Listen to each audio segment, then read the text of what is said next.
Boa noite. Com o novo ano letivo às portas, não havia melhor oportunidade para abordar um tema que lhe é inerente, a avaliação escolar. Este é o tema que Gangula Miguel de Sousa, pedagogo e pastor evangélico, escolheu para a sua primeira obra. A prova que não prova nada é o título da obra, que levanta várias questões em torno do processo educativo. É com Gangula Miguel de Sousa que vou conversar nesta edição de grande entrevista. Boa noite. Muito boa noite, Manuel Obrigado Silva. por ter aceito o nosso convite e parabéns pela sua obra. Muito obrigado. Para começar, a pergunta da praxe. Por que é que se decidiu a escrever este livro? Eu decidi escrever este livro porque, ao longo da minha formação no Brasil, eu fiz alguns estágios em escolas públicas e eu percebi que toda vez que o professor anunciava que teria uma prova, os alunos ficavam altamente estressados. Alguns deles diziam: prova de novo, professor? Nossa, a gente nem estudou, professor. Dá para perceber que está a estudar no Brasil. Isso, Não consegue evitar essa influência. Não, é verdade, porque o homem é fruto do meio, né? Então ele é transformado pelo meio e também transforma o meio. E por causa disso eu resolvi escrever esta obra, porque eu percebi que dá-se muita vazão na prova. E a prova é apenas um instrumento da avaliação. Logo, não se pode pegar a prova para intimidar os alunos, não se pode pegar a prova para dar uma pressão nos alunos. E eu constatei isso no meu período de estágio.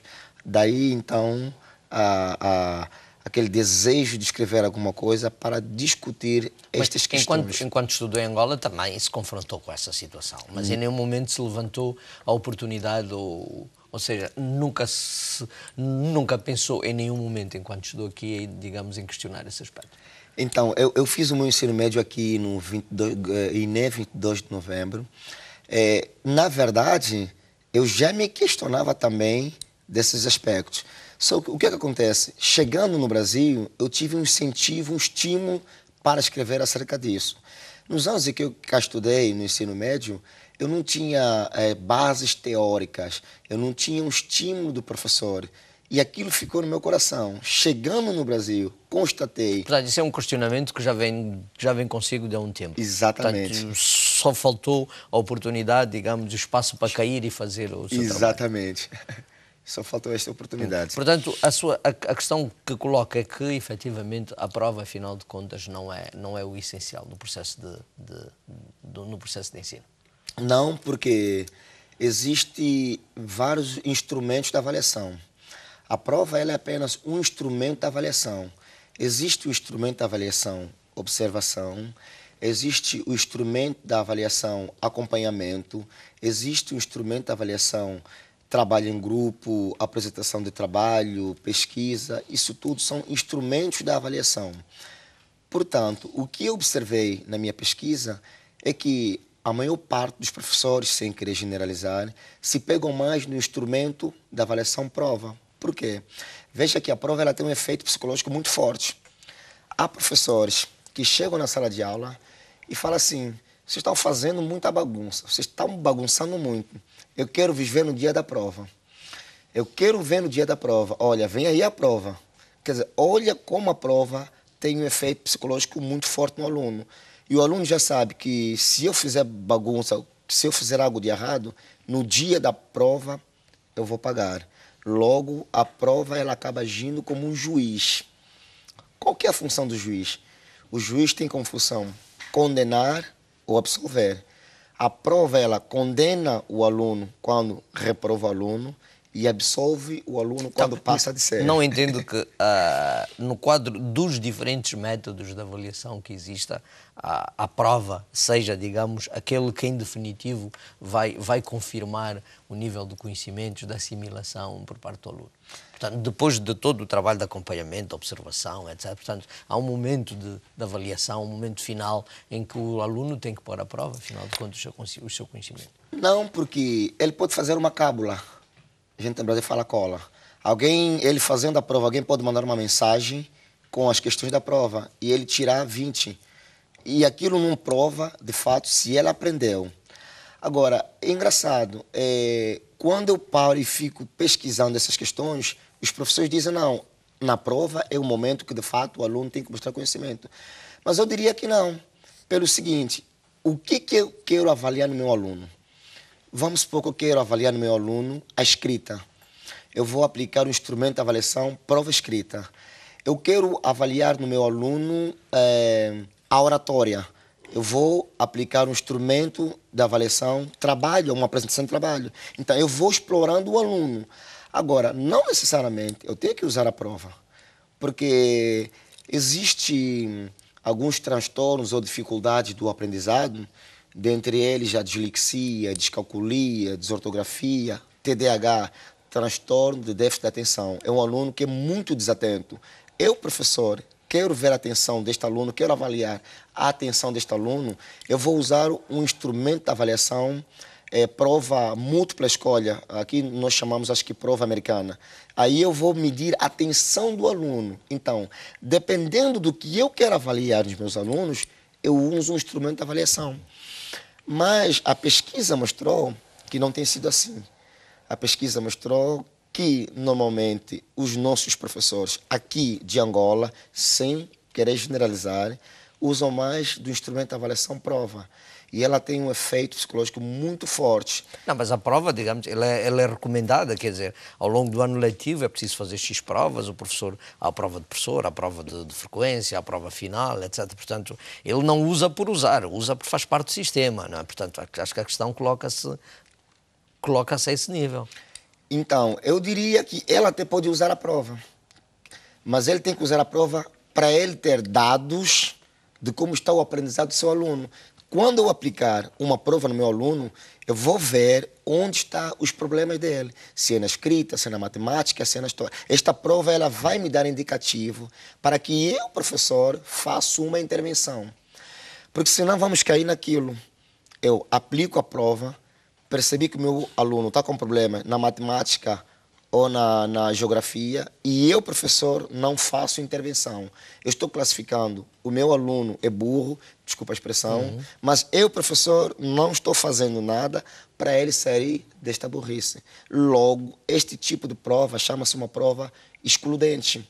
Porque quando eu estudei, há 10 anos atrás aqui, 18, 9, 10 anos atrás, eu acho que até agora continua. Se o aluno deixou uma matéria da 10ª, não consegue transitar para a 11ª, por causa de uma prova, porque ele tirou uma nota baixa. Ora, por causa de um ponto, eu vou reter o aluno na 10ª. Mas será que aquele ponto, a mais ou a menos, mostra a competência, mostra o aprendizado do aluno? Então, veja que nós estamos falando do aprendizado. O mais importante é o aprendizado do aluno. Logo, a prova precisa dar indicativos ao professor para ver como está o aprendizado do seu aluno. Nisso, ele pode aplicar a prova. Agora, aquela prova que retém um aluno na 10ª classe, aí ele reprova mais uma vez, ele vai dizer, não, eu não vou estudar mais, eu vou ter que trabalhar para sustentar a minha família. Logo, este aluno é excluído da sociedade. Olha o efeito colateral da prova. A sua perspectiva é a reforma do sistema de educação. Numa perspectiva, passa a repetição, em que os elementos haja uma reavaliação, e aí vou repetir outra vez, dos sistemas de avaliação. Essa perspectiva. Eu tive acesso ao manual de reforma da avaliação do país e devo desde já louvar a atitude do nosso governo por este princípio de reformar a nossa avaliação. Mas eu devo dizer que, infelizmente, isso não chegou na sala de aula. O governo esquematizou muito bem, mas na sala de aula isso não tem se verificado. Eu sou um professor pesquisador, eu tenho pesquisado, conversando com professores e alunos. Não acontece pelo seguinte, todo mundo diz que a avaliação é um processo de continuação. Um processo contínuo, exatamente, do início ao fim. Porém, mas ninguém me diz como se dá esse processo.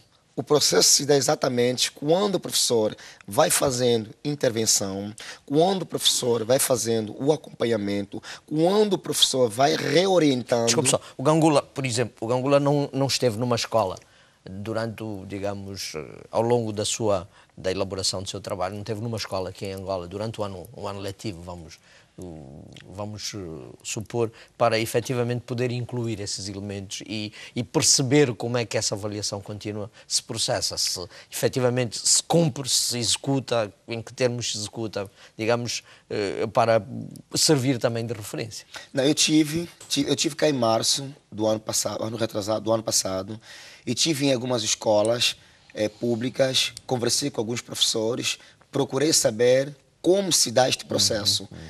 Porque que acontece? O professor não é pedagogo, o pedagogo é professor. Logo, o diretor pedagógico de qualquer instituição escolar pública é que precisa reunir com o seu colegiado de professor e explicar como se processa esta avaliação.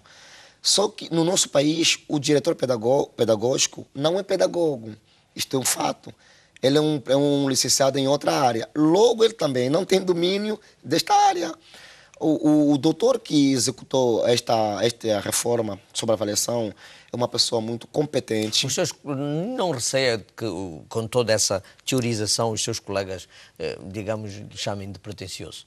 Não. Um bocado com a ideia de que está a digamos, está a levar ao limite, digamos, a situação, a apreciação da situação. Não, pelo seguinte, eu estou baseado em teorias e toda teoria tem uma prática. Se a prática não está bem, precisamos desconstruir a teoria para construir uma outra teoria que vai desencadear em novas práticas. Logo, eu estou bem fundamentado teoricamente e tudo que eu falo tem uma base teórica. Existe tipo de avaliação. Existe a avaliação na perspectiva tradicional, existe a avaliação na perspectiva histórico-crítico ou construtivista ou socio-interacionista. O que é isso? Na avaliação, na perspectiva tradicional ou conservadora, como nós chamamos aqui, a avaliação é aquela avaliação que o professor não faz intervenção. Né? Na perspectiva histórico-crítico, o professor tem que fazer intervenção. Ora, se eu classificar o meu aluno como burro e eu não fazer uma intervenção, eu, professor, estou me furtando no exercício das minhas atividades como professor. É igual um médico. O médico vai no paciente, faz um diagnóstico, você tem câncer, vem daqui a 15 dias, faz o mesmo diagnóstico, você tem câncer, e você não faz uma intervenção. O paciente morre, esse médico poderia ser considerado como um assassino, porque no exercício de suas funções ele não tratou aquele paciente. Se o professor constatar que o seu aluno tem problema na escrita, tem problema na leitura, e o professor não faz uma intervenção, o que diríamos deste professor? Isto fica para o telespectador responder. No entanto, eu pesquisei a nossa realidade, falei com mais ou menos 400 alunos e com 300 e poucos professores.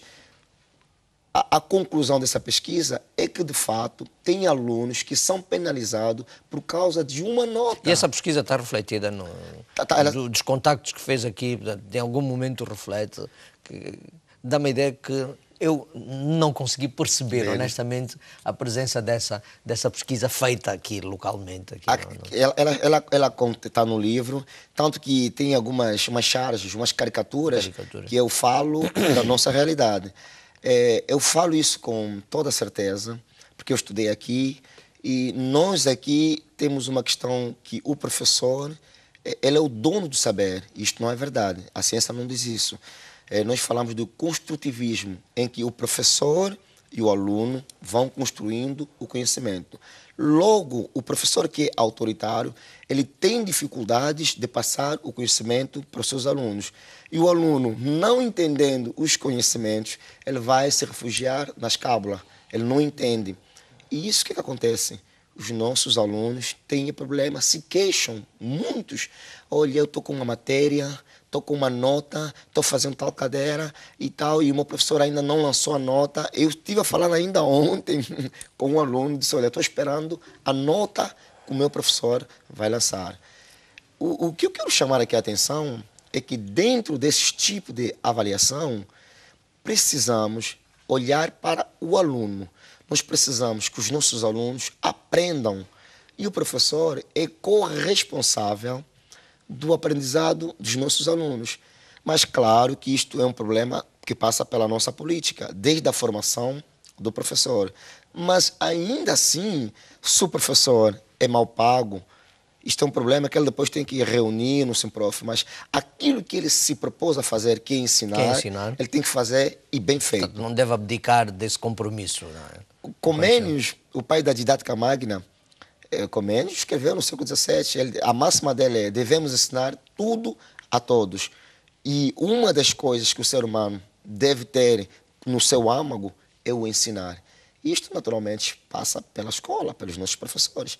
Então, eu diria que eu nem estou minimizando e nem estou sendo assim, meio, como é que eu diria, batendo de frente com o tipo de prova de avaliação. Não, eu estou dentro de uma base teórica, de uma base científica. E até porque eu acho que isso é uma contribuição para o nosso país. Veja que a função social da escola é inserir o aluno para a sociedade. Logo, os conteúdos que a escola passar para o aluno tem que ser relacionado com a prática do dia a dia. Se eu perguntar ao Sr. Manuel Silva, no momento em que se formou como jornalista, que é um jornalista competente, que eu gosto muito de assistir seus programas, eu diria que na sua formação, o seu conteúdo sempre foi relacionado com a formação na qual havia de exercer, ou seja, no curso de jornalismo, teve matérias ligadas à prática do dia a dia. Por isso, Manuel Silva dirige este programa com competência, mas isto foi na escola. Se eu mandar um aluno para a sociedade e não nos conteúdos, não passar algo relacionado com a prática do dia a dia, ele vai ter problemas quando se inserir na sociedade. O que vai acontecer? Vamos cair na inclusão, exclusão. O que é isso? É um aluno que é formado, vai para a sociedade e depois sente-se